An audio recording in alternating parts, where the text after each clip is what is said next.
dibawa ya, yang firman Tuhan yang dikatakan firman Tuhan ini adalah orang yang membawanya itu adalah orang-orang yang mengaku sebagai pelaku firman. Lalu mengaku sebagai domba. Domba ini apa? Domba ini apa? Nggak tahu.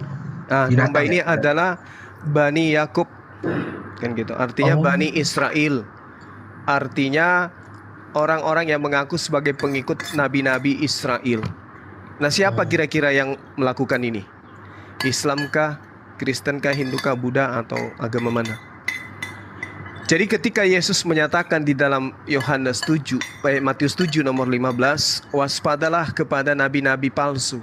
Artinya nabi ini adalah penyurat atau penyampai firman atau pengajar-pengajar yang datang kepadamu dengan menyamar seperti domba. Jadi ada orang non-Yahudi yang datang kepada murid-murid Yesus yang mengaku sebagai pengikut Yesus, sebagai keturunan Bani Yakub, keturunan dari Bani Israel, ngaku domba. Tetapi sesungguhnya mereka itu adalah serigala yang buas.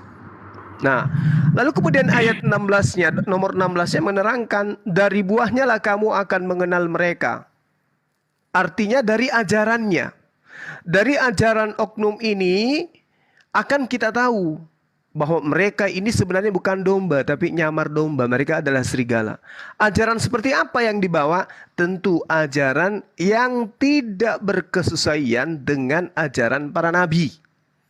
Ajaran nabi dalam arti kata ajaran yang diajarkan oleh Nabi Musa alaihissalam. Kan nyamar domba tuh, tapi kok ajarannya berbeda dengan ajaran Nabi Musa dan keturunan Nabi Musa. Kan gitu poinnya. Benar nggak? Ya kan? Benar. Dari buahnya akan ketahuan. Kalau dikatakan buahnya ketahuan, di data selanjutnya dikatakan bahwasanya dapatkah orang memetik buah anggur dari semak duri dan buah ara dari rumput duri? Demikianlah setiap pohon yang baik menghasilkan buah yang baik, sedangkan pohon yang tidak baik menghasilkan buah yang tidak baik. Tidak mungkin pohon yang baik itu menghasilkan buah yang tidak baik, ataupun pohon yang tidak baik itu menghasilkan buah yang baik. Dan setiap pohon yang tidak menghasilkan buah yang baik pasti ditebang dan dibuang ke dalam api neraka. Nah, di ayat selanjutnya, data selanjutnya, jadi dari buahnya lah kamu akan mengenal mereka. Seperti apa? Masuklah ke data intinya. Bukan setiap orang yang berseru kepada aku Tuhan, Tuhan akan masuk dalam kerajaan surga, melainkan dia yang melakukan kehendak Bapakku yang ada di surga. Jadi antara buah yang baik dengan buah yang tidak baik, ini poinnya di sini. Ada yang menyeru Yesus itu Tuhan, tetapi tidak melakukan Taurat. Siapa mereka itu? Coba, Anda bisa jawab. Siapa yang mengaku sebagai pengikut Yesus, yang panggil-panggil Yesus sebagai Tuhan, Paulus. tapi tidak melakukan hukum Taurat? Paulus in the gang. Paulus in the gang. Betul. Nah, makanya pada hari terakhir kata Yesus, banyak orang yang berseru kepada aku, Tuhan, Tuhan, bukankah kami bernubuat demi namamu? Nah, ini udah ketahuan buahnya kan? Mengusir setan demi namamu. Udah ketahuan pohonnya kan? Betul. Dan mengadakan mujizat demi namamu. Kita tidak perlu lagi cari buahnya. Buahnya sudah ketahuan. Mana buah itu? Yang memanggil Yesus Tuhan. Pada waktu itulah aku akan berterus terang kepada mereka dan berkata, aku tidak pernah mengenal kamu. Enyahlah daripada aku. Kamu sekalian adalah pembuat kejahatan. Kan jelas tuh. Buahnya sudah ketahuan. Mana buah itu? Yang memanggil Yesus Tuhan. Siapa mereka?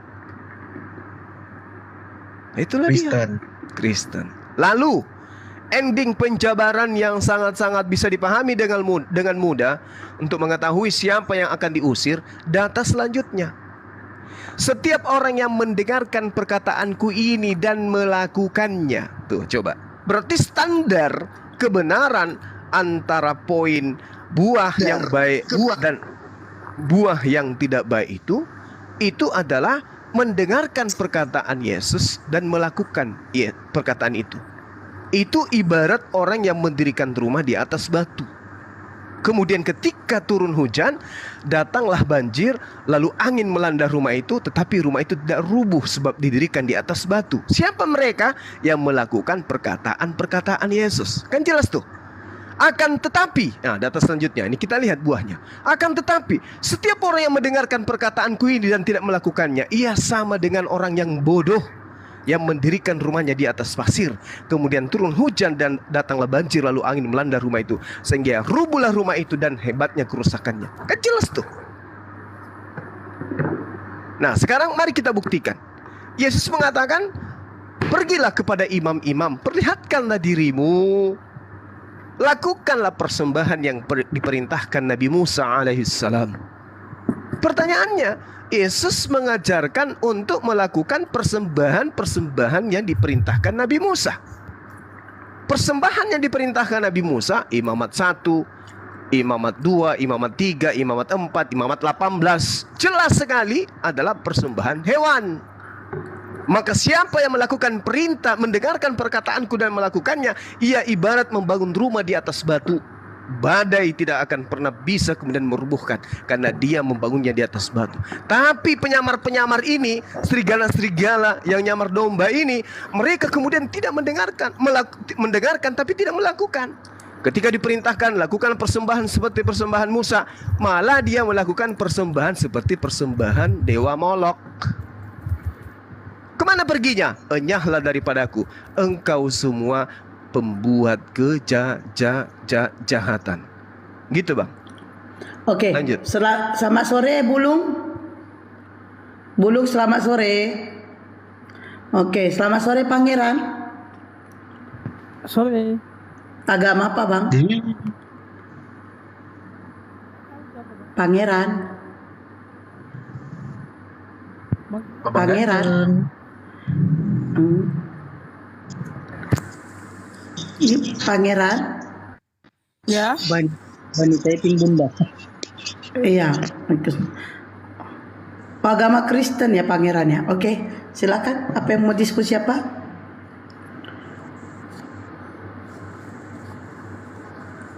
Akulah pangeran dunia. Ya, mau nih Pangeran. Enggak, aku mau nyanyi dulu boleh? Silakan. Silakan.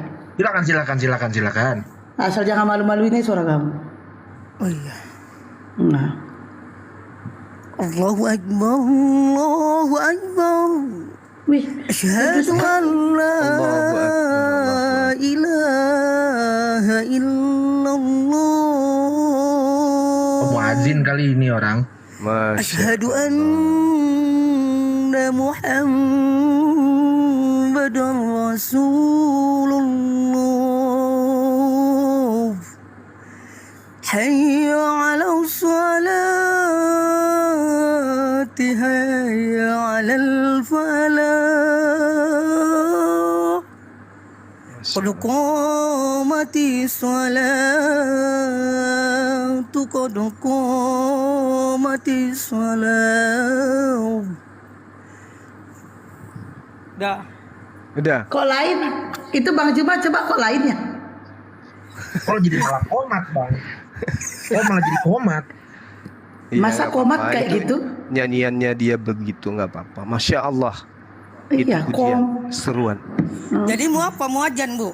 Ibu mau Enggak apa-apa. Enggak, aku cuma kok beda udah gak apa-apa sih. Nah, kita Bedanya? diskusi aja. bedanya gimana? Nah, beda aja. Gitu. Udah. Aku ini ambil Muslim. Iya. Hampir Muslim gitu ya. Amil Muslim. Amil Muslim. Amil itu apa? Pemimpin. Oh, pemimpin Muslim, tapi bukannya agamamu Kristen. Jadi orang Kristen bisa merdugi aku soal ajannya. Maksudnya? Lebih dari kau pun banyak orang Muslim, lebih dari kau suaranya banyak. Enggak, orang Kristen yang bisa suara bagus kayak aku ada enggak? Oh, orang Kristen. Jadi kamu tuh agama Kristen maksudnya apa? Coba. Dia ketawa. Apa? Dari sekte mana bang, Pangeran? Hah? Dari Apa, sekte Juma? mana?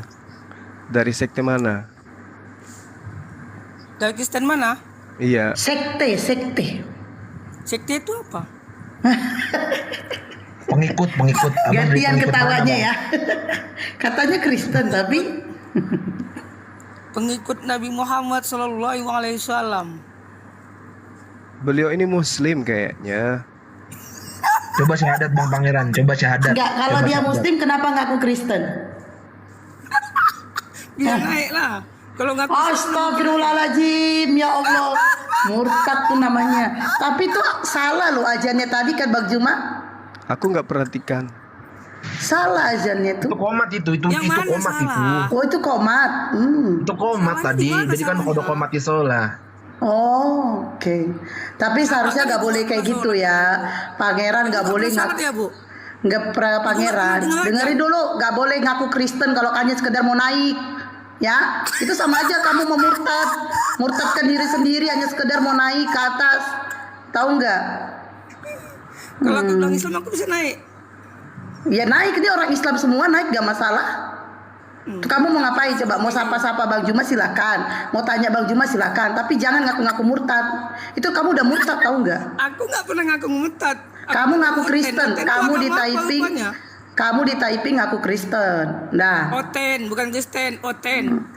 masih ada ya screenshotnya, nanti saya idin Kristen, Oten pula Kristen. Saya Kristen Oten, boleh naik. Apa Oten gue bilang? Masa aku imam masjid disuruh jadi Oten? Iya iya. Oke, sip lah. Adil, aman, sentosa. Oke, lanjut. Lanjut. Lanjut. Terakhir Gurunda, Roma 5 nomor 20 Gurunda. Sampai 21 sekalian tuh. Oke, baik. Nah, kalau kita berbicara mengenai Roma 5 khususnya, berarti ini kita harus kembali kepada data yang Yesus katakan waspadalah gitu ya. Waspadalah kepada penyurat palsu. Kan gitu. Nah, terkait dengan Roma 5 ini membahas tentang tuduhan kepada fitnah kepada Nabi Adam alaihissalam. Kita bisa lihat di dalam data nomor 2 ya, di Roma 5 nomor 2. Padahal di dalam Kejadian 3 nomor 13 yang menyebabkan dosa itu adalah iblis. Tetapi di data Roma 5 yang menyebabkan dosa itu adalah Nabi Adam alaihissalam. Nah, inilah yang kemudian saya katakan bahwasanya tuduhan-tuduhan seperti ini yang ditujukan kepada Nabi Adam alaihissalam itu adalah tuduhan yang berupa fitnah yang seharusnya tidak dilakukan dan tidak diajarkan. Nah, tadi di dalam Roma 5 nomor berapa tadi ya? Nomor 17 ya? 20, 21. 20. Tetapi hukum Taurat ditambahkan supaya pelanggaran menjadi semakin banyak. Nah, ini sebenarnya Itu Gurunda gemes saya sama bunyinya. Gemes sama bunyinya saya. Kesel. ada lagi tuh data dikatakan bahwa di mana dosa melimpah, di situ kemuliaan Tuhan melimpah. Maksudnya itu gimana Bang? Nah, itu dia. Jadi gini, kalau kita lihat di dalam pengajaran kitab Roma 5 ini ya, di data nomor 20, tetapi hukum Taurat ditambahkan supaya pelanggaran menjadi semakin banyak. Dan di mana dosa bertambah banyak, di sana kasih karunia menjadi berlimpah-limpah. Ini kalau kita memahami secara bebas, maka orang nanti akan sengaja berbuat dosa. Karena kenapa? Di mana dosa bertambah banyak, di situ karunia Tuhan akan semakin berlimpah-limpah. Nah, kalau saya menariknya dari 1 Yohanes 2, di situ ada yang menarik. Hai anak-anakku, hal ini kutuliskan kepadamu supaya kamu jangan berbuat dosa. Namun jika seorang berbuat dosa, kita mempunyai seorang perantara kepada Bapa, yaitu Yesus Kristus yang adil. Dan Yesus adalah pendamaian untuk dosa kita. Dan bukan untuk dosa kita saja, tetapi juga untuk dosa dunia. Artinya, jangan kamu khawatir kalau kamu melakukan dosa, karena ada yang menjadi pendamai dosa kita, yaitu Yesus Kristus. Jangan kau berdosa, tetapi kalau berdosa ya apa boleh buat? Ada Yesus yang mendamaikan dosa kita. Nah inilah yang dikatakan, tetapi hukum Taurat ditambahkan supaya pelanggaran menjadi semakin banyak. Analoginya gini, negara kita ini semakin banyak aturan, maka semakin banyak pelanggaran. Semakin sedikit aturan, maka semakin sedikit pelanggaran. Sahabat-sahabat saya nangkap gak maksud saya ini? Nangkap tidak nih? Semakin banyak Semakin banyak aturan, semakin banyak pelanggaran. Semakin banyak orang yang kena pelanggaran. Semakin sedikit aturan, semakin sedikit orang yang kena aturan. Anda nangkap? Nangkap? Nangkap sih, nangkap. Nah, yang terjadi, Tetap soalnya. oke.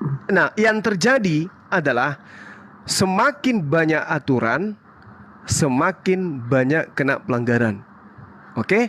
Semakin sedikit aturan, semakin sedikit kena pelanggaran. Semakin tidak ada aturan, semakin tidak ada yang kena pelanggaran. Maka aturan-aturan itu harus dihilangkan dengan cara apa? Dengan cara memberikan darah manusia sebagai persembahan. Apa buktinya? Efesus 2 nomor 15. Dengan matinya Yesus di atas tiang salib, Dia telah membatalkan hukum Taurat beserta segala ketetapan yang ada di dalamnya. Kalau analogi tadi yang dipakai dengan matinya Yesus di atas tiang salib, Dia telah membatalkan seluruh aturan-aturan yang ada di negara kita ini. Maka gak ada lagi lampu merah. Bablas Gak ada. terus. Ya, bablas terus. Itulah yang dikatakan, di mana dosa bertambah banyak, di sana kasih karunia menjadi berlimpah-limpah. Supaya sama seperti dosa berkuasa dalam alam maut, demikian kasih karunia akan berkuasa oleh kebenaran untuk hidup yang kekal oleh Yesus Kristus kita. Makanya dikatakan dalam Galatia 5 nomor 1, bahwa kita telah dibebaskan dari aturan-aturan dan dimerdekakan dari kuk penghambaan. Jadi tidak ada lagi aturan tunduk kepada aturan Tuhan. Yang muncul kemudian adalah akulah yang harus menjadi tauladanmu, sebagaimana aku juga meneladani Yesus. Padahal original teksnya tidak begitu. Yang ada, aku harus menjadi teladanmu sebab aku juga adalah Kristus. Kan gitu. Nah oleh karena itu kemudian ketika Bapa mengatakan jangan kau berzina, aturan itu dibubarkan dengan matinya Yesus di atas tiang salib. Lalu muncul lagi aturan baru, jangan engkau berzina. Tapi aturan itu bukan lagi aturan sang Bapa, tapi aturan manusia. Nah, itu. Makanya dikatakan oleh Yesus, iblislah yang menjadi bapakmu dan kamu mau melakukan keinginan-keinginan bapakmu itu. Keinginan Bapa yang datang dari surga itu sudah dibatalkan dengan matinya Yesus. Muncul keinginan baru, yaitu Bapak Paulus. Inilah yang mereka taatin. Kan tadi di awal tuh, bahwasanya barang siapa yang melakukan perkataanku, mendengarkan perkataanku dan melakukannya, dia membangun rumah di atas batu. Betul? Betul. Nah, dan yang Perkataan tidak Yesus. yang mendengarkan dan tidak melakukan, dia laksana membangun rumah di atas pasir. Ya, sekarang kita lihat mereka banyak, tapi bangun rumahnya di atas pasir, percuma. Kenapa? Kelak ketika Yesus datang, enyahlah daripadaku engkau semua pembuat kejahatan. Sia-sia kan? Sia-sia. Nah hebatnya ini ajaran, ketika dikatakan seperti itu hebat kali tuh. Jadi sama seperti oleh ketidaktaatan satu orang, semua orang yang telah menjadi orang berdosa, demikian pula oleh ketaatan satu, semua orang menjadi orang benar. Bayangkan. Jadi Roma 5 nomor 19, bukan nomor 2 tadi ya, sorry ya. Jelas sekali di situ, yang difitnah di sini adalah Nabi Adam alaihissalam. Jadi sama seperti oleh ketidaktaatan satu orang, semua orang telah menjadi orang berdosa. Siapa satu orang ini? Siapa satu orang ini? Adam alaihissalam. Iya, jadi karena Adam dilaka di fitnaannya itu dia melakukan dosa besar, terjadilah dosa waris. Dosa waris. Orang semua jatuh ke dalam dosa oleh karena perbuatan dia seorang. Padahal ya di Roma 5 itu, di Roma 5 nomor 19, kalau kurang akurat karena tidak ada namanya disebutkan di sana Adam, maka kita lihat di data nomor 12-nya. Apa yang dikatakan? Sebab itu sama seperti dosa telah masuk ke dalam dunia oleh satu orang, dan oleh dosa itu juga maut. Demikian pula Demikianlah maut itu telah menjalar kepada semua orang karena semua orang telah berbuat dosa. Ini Adam ini yang difitnah ini. Ini. Sebab itu sama seperti dosa telah masuk dalam dunia oleh satu orang. Oleh satu orang ini siapa? Adam. Adam alaihissalam. Ya. Luar biasa. Bertahun-tahun ya fitnahan itu sampai hari ini. Dari aku belum lahir sampai aku udah umur 38 itu masih difitnah seperti itu. Dosa waris. Ini coba lihat di data nomor 14-nya apa dikatakan? Sesungguhnya demikianlah maut telah berkuasa dari zaman Adam sampai kepada zaman Musa juga atas mereka yang tidak berbuat dosa dengan cara yang seperti yang telah dibuat oleh Adam, yang adalah gambaran Dia yang datang. Tetapi karunia Tuhan tidaklah sama dengan pelanggaran Adam. Sebab jika karena pelanggaran satu orang semua orang telah jatuh dalam kuasa maut, jauh lebih besar daripada kasih karunia Tuhan dan karunia-Nya yang dilimpahkannya atas semua orang karena satu orang, yaitu Yesus Kristus. Jadi Adam difitnah, Yesus pun difitnah. Dua-duanya kena fitnah. Yang satu difitnah penyebab dosa, yang satu difitnah sebagai penebus dosa. Bang Juma, itu aku mau dengar tuh masalah Nabi Lot. Kenapa segitunya ya Nabi Lot itu di dalam Bible mereka itu meniduri kedua putrinya, itu gimana itu Bang? Jadi Al-Quran mengatakan, dikatakan bahwasanya tidak ada seorang nabi datang kepada mereka kecuali di setiap datang utusan kepada mereka pasti diolok-olok. Itu diterangkan di dalam Al-Quranul Karim dalam surah Al-Hijr, ya, Al-Hijr ayat 11. Wa ma ya'tihim mir rasulin illa kanu bihi yastahzi'un. Dan tidak datang seorang rasul pun kepada mereka kecuali mereka rasul-rasul ini selalu dihinakan, diperolok-olokkan. Tapi fitnaannya terhadap Nabi Lot tuh kejam Bang. Masa meniduri dua putrinya coba. Nah itu dia. Itu makanya Al-Quran itu tidak pernah salah. Kalau mereka itu cerdas, ini Al-Quran mengatakan begitu. Benar nggak fitnah ini? Ada nggak Nabi kita hujat di dalam kitab kita? Ternyata betul. Ada di dalam kitab mereka. Tidak mungkin mereka itu bisa lolos dari itu, karena di dalam ajaran yang ada yang masih mereka pegang sampai hari ini, ya itu terekam dengan baik. Itu tertulis dalam Kejadian 19.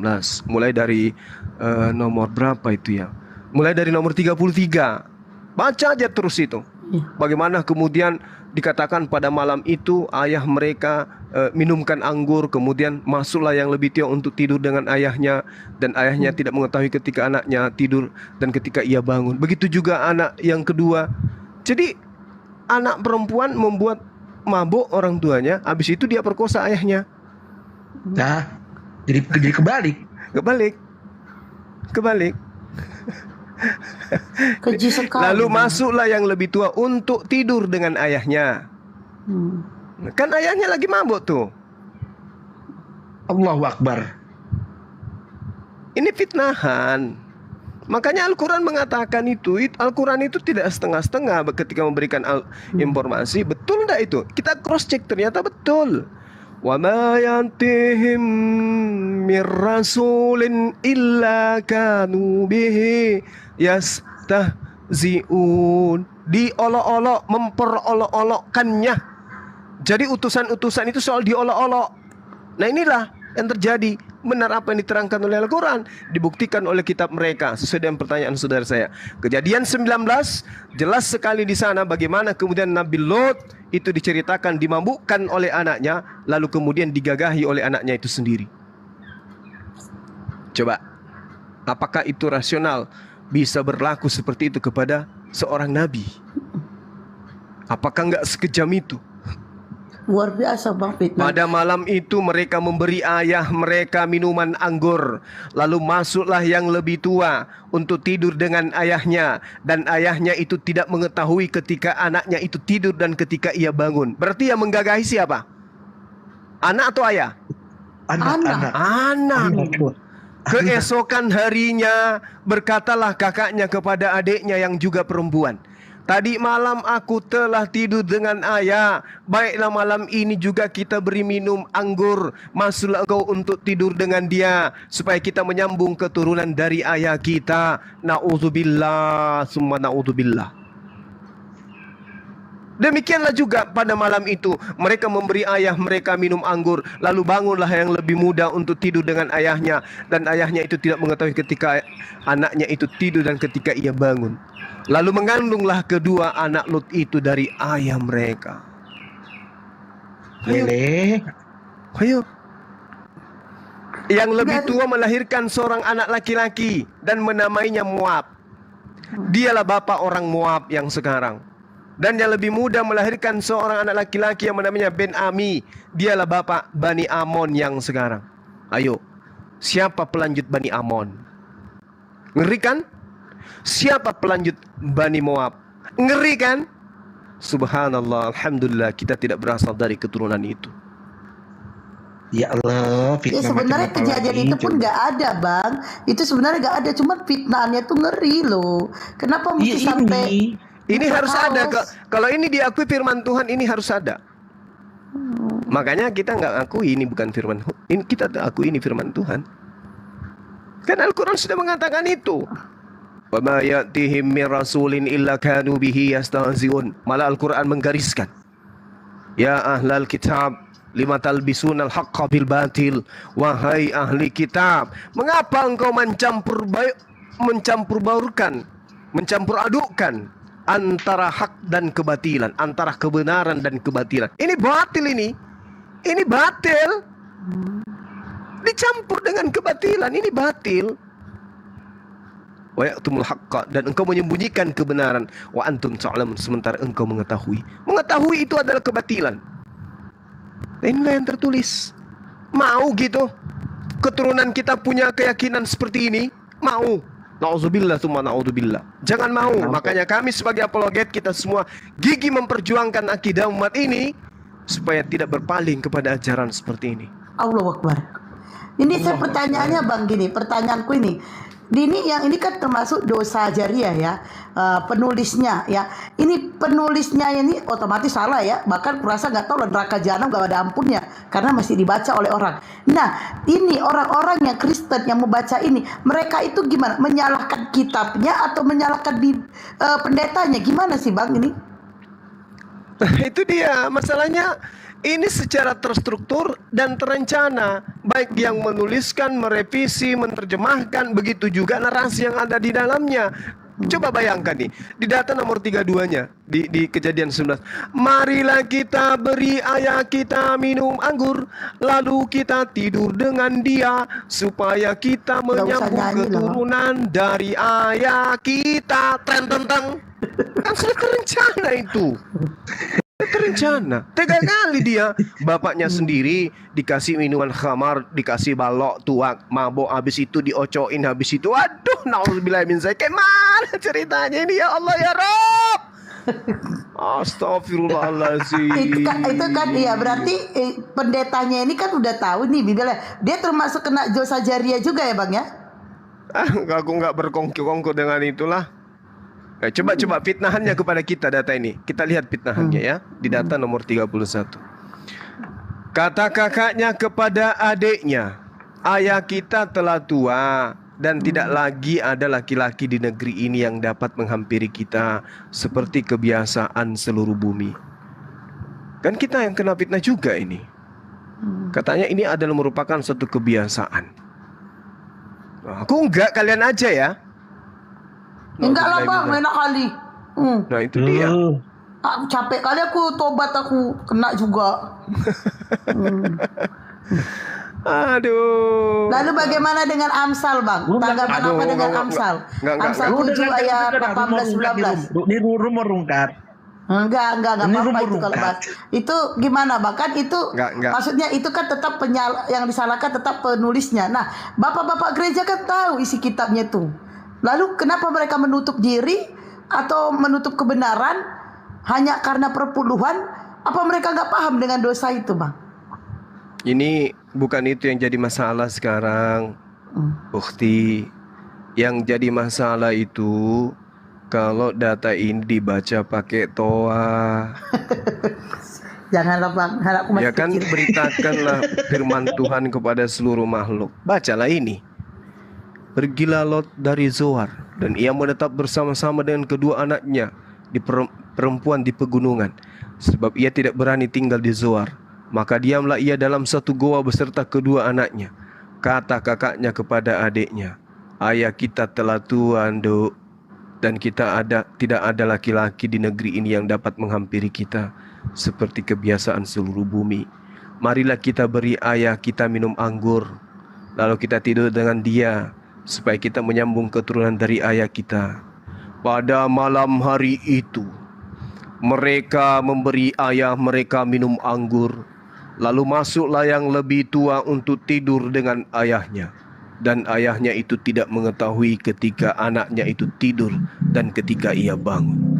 Keesokan harinya berkatalah kakaknya kepada adiknya, tadi malam aku telah tidur dengan ayah. Baiklah malam ini juga kita beri dia minum anggur. Masuklah engkau untuk tidur dengan ayah, supaya kita menyambung keturunan dari ayah kita. Demikianlah juga pada malam itu mereka memberi ayah mereka minum anggur. Lalu bangun yang lebih muda untuk tidur dengan ayahnya, dan ayahnya itu tidak mengetahui ketika anaknya itu tidur dan ketika ia bangun. Lalu mengandunglah kedua anak Lot itu dari ayah mereka, dan lebih tua melahirkan seorang laki-laki dan menamainya Moab. Dialah bapak Moab yang sekarang. Yang lebih muda melahirkan seorang anak laki-laki dan menamainya Ben-Ami. Dialah bapak Bani Amon yang sekarang. Pertanyaannya, Bani Amon dan juga Moab, bagaimana caranya menurunkan keturunan? Ada yang bisa menjawab dengan hal saya? yang sama. Nah, sudah punya pasangan kan? Berpasangan dengan siapa mereka? Jawab. Bukan dengan hal yang sama. Dia Kayak yang mana halnya? Sekarang Ya. yang perempuan siapa di sini? si Moab. Dasar tuyul. Laki-laki. Moab laki-laki dari anak pertama, Amon anak laki-laki dari gadis yang kedua. Kira-kira wanita yang mereka gagahi Mamanya. dua laki-laki ini sopo? Mamanya. Ya kan makanya dengan mereka melakukan hal yang sama. Si mamanya tadi melakukan ke bapaknya, nah si anak melakukan ke mamanya.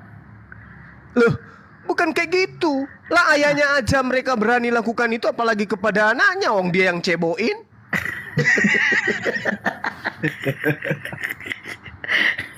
Iya kan?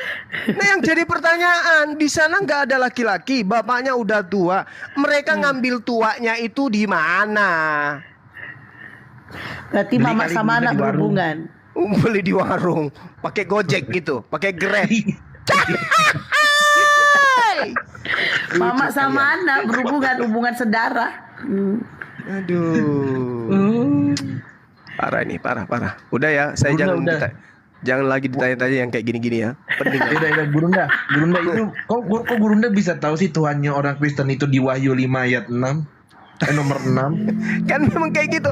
Inilah ketujuh roh. Kan Anda pernah mendengarkan Tuhan kita itu adalah roh, maka sembahlah dalam roh dan kebenaran. Percaya nggak?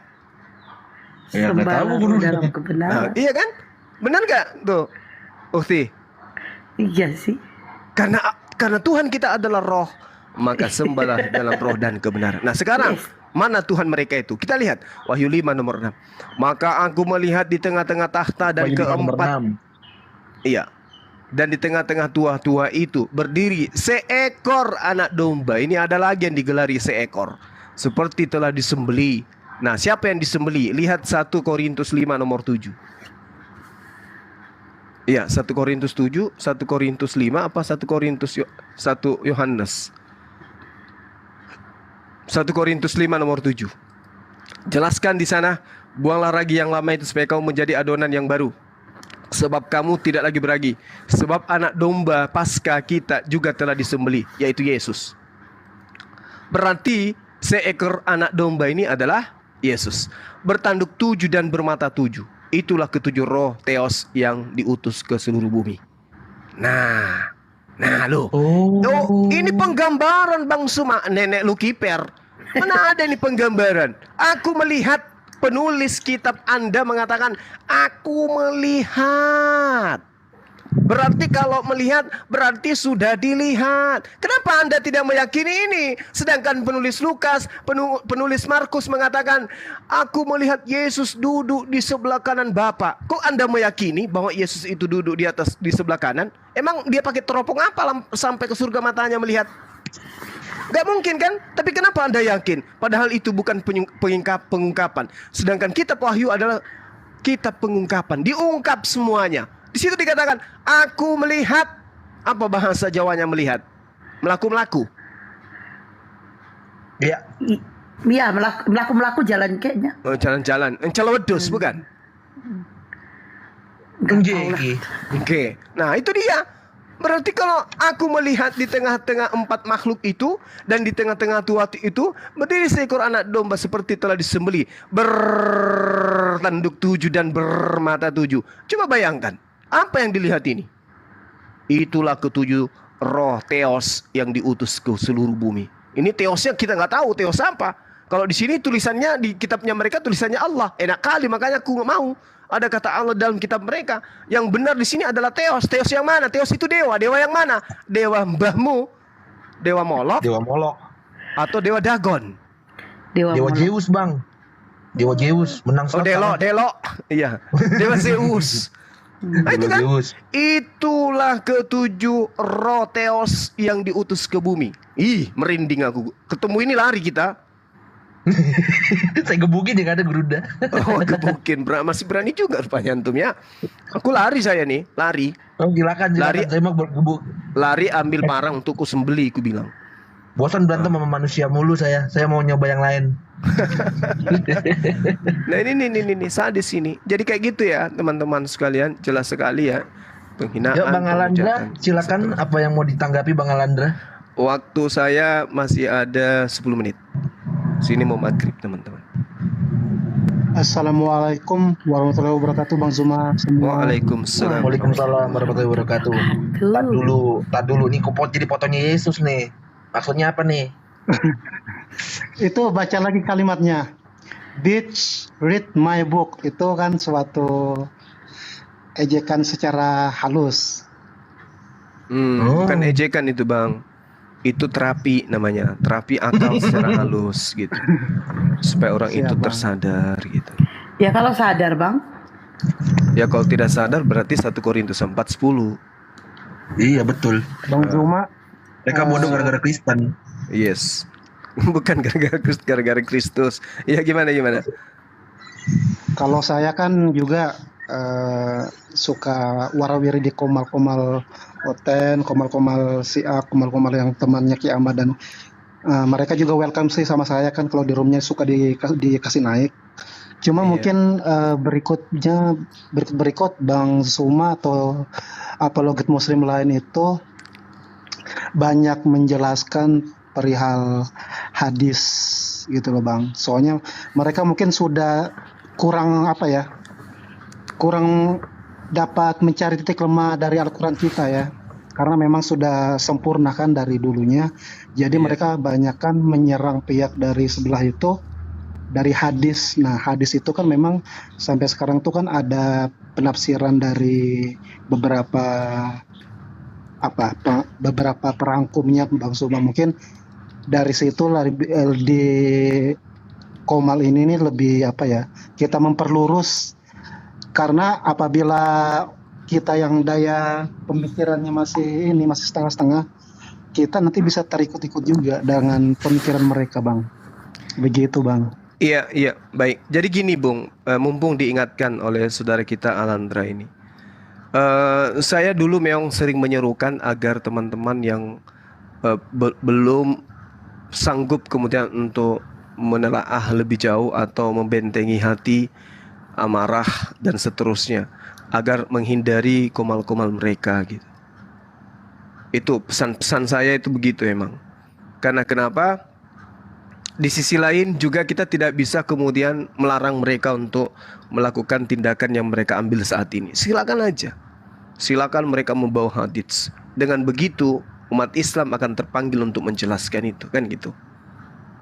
Nah, itu ada baiknya juga. Yang pasti mereka tidak akan pernah bisa menggoyahkan Al-Quran. Kalau hadis itu kan perlu dikaji. Ada hadis qauli, ada hadis fi'li, ada hadis takriri, ada hammi ahwali, al-qudsi dan seterusnya, hadis qudsi dan seterusnya. Nah itu nanti teman-teman kita yang memang bidangnya akan meluruskan itu. Yang pasti komitmen kita adalah umat Islam tidak akan mungkin mau, ya, yang paham tentang keislaman tidak akan mungkin mau memperbodoh diri mendengarkan orang yang membaca kitab kita aja nggak bisa, kok bisa-bisa dia merasa lebih tahu dari kita. Kedudukan hadis itu banyak, kan kita tahu tuh macam-macam hadis kan kita ngerti. Kedudukan hadis mulai dari maudhu dan sampai kepada sahih kan kita ngerti tuh. Ya betul ya Bang. Nah, untuk mengkaji tentang kedudukan apa yang ada di dalam matan hadis itu, ya memang orang yang harus di bidangnya. Jadi kalau misalnya ada orang Kristen membahas hadis, teman-teman Muslim dibawa, masukkan ke kuping kanan, keluar ke kuping kiri. Anggap saja itu hiburan. Anggap saja itu hiburan. Contoh gini, anak saya datang tuh, Bang, Abah, ada yang mengatakan Islam itu. Di mana orangnya? Di sebelah, di blok C. Ayo kita ke sana sayang. Nah, pergilah kita ke rumahnya, ketuk-ketuk pintu. Ditanya, tadi abang ini mengatakan ke anak saya Islam itu kayak gini menurut abangnya. Iya, saya baca hadisnya. Tolong bacakan hadisnya. Oh, ini ternyata yang dibacakan apa? Terjemahan. Abang nggak bisa baca kitabnya? Nggak bisa. Abang nggak bisa baca kitab bahasa Arabnya? Nggak bisa. Kalau kitab gundulnya bisa, apalagi gundulnya. Berarti tidak punya kapasitas untuk menjelaskan kedudukan hadis dan muatan penyampaian hadis tersebut. Meski misalnya dikatakan di dalam, barang siapa yang mendirikan sholat, maka dia akan kekal di neraka. Meskipun itu yang tertulis.